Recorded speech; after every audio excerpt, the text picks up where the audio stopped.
Hello mga ka-abroad at mga ka-ex-abroad, kumusta kayo lahat? Merry Christmas in advance. At dahil Christmas ngayon, tayo ay magbabalot ng kaunting regalo sa ating mga kasama dito sa farm. Hindi pala sa farm, sa bahay kubo. Ang simpleng-simple lang ang laman ng ating regalo sa kanila, pang Noche Buena. Kasi alam niyo naman na wala na tayo ng trabaho, wala na tayong income, dito na tayo namamalagi sa Pilipinas. Pero nakakaugalian na natin na nakasanayan na natin na tuwing Pasko ay mamigay tayo ng kahit kaunting pang Noche Buena sa ating mga kasama, sa ating mga katulong dito sa bahay kubo.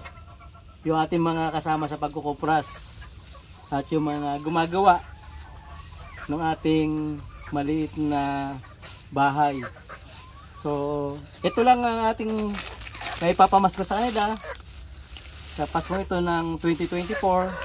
Itong isang maliit na pack ng spaghetti. Yan. Ito ay nilalagay natin ng may kasamang pagmamahal. Hindi naman mahalaga yung magkano yung halaga ng ating piniprepare na pamimigay, kundi yung intention, yung pagmamahal. Yun po ang talaga nagpapasarap ng ating mga regalo, ng ating mga aginaldo. Ayan, merong bigas na kaunti. Tapos ito nga pala, spaghetti, di ba? Spaghetti yung nasa una, tapos bigas, tapos may kaunting ano din, pansit. So, ano pa ba?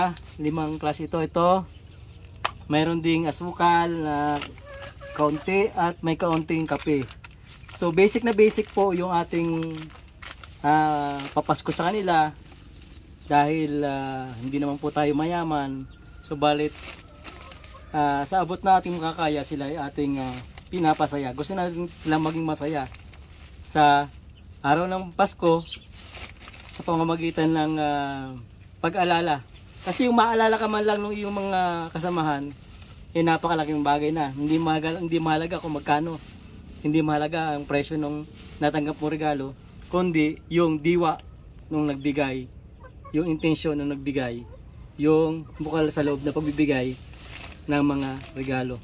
So, Merry Christmas in advance po ulit sa inyo.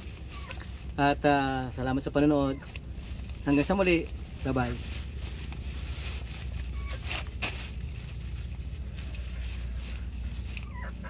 At ito na nga mga ka-abroad, mga ex-abroad, ready na ang ating pamimigay bukas sa ating gaganaping Christmas party.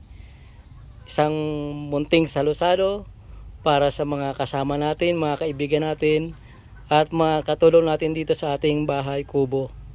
So, again, advance Merry Christmas sa inyo lahat, and amazing Happy New Year.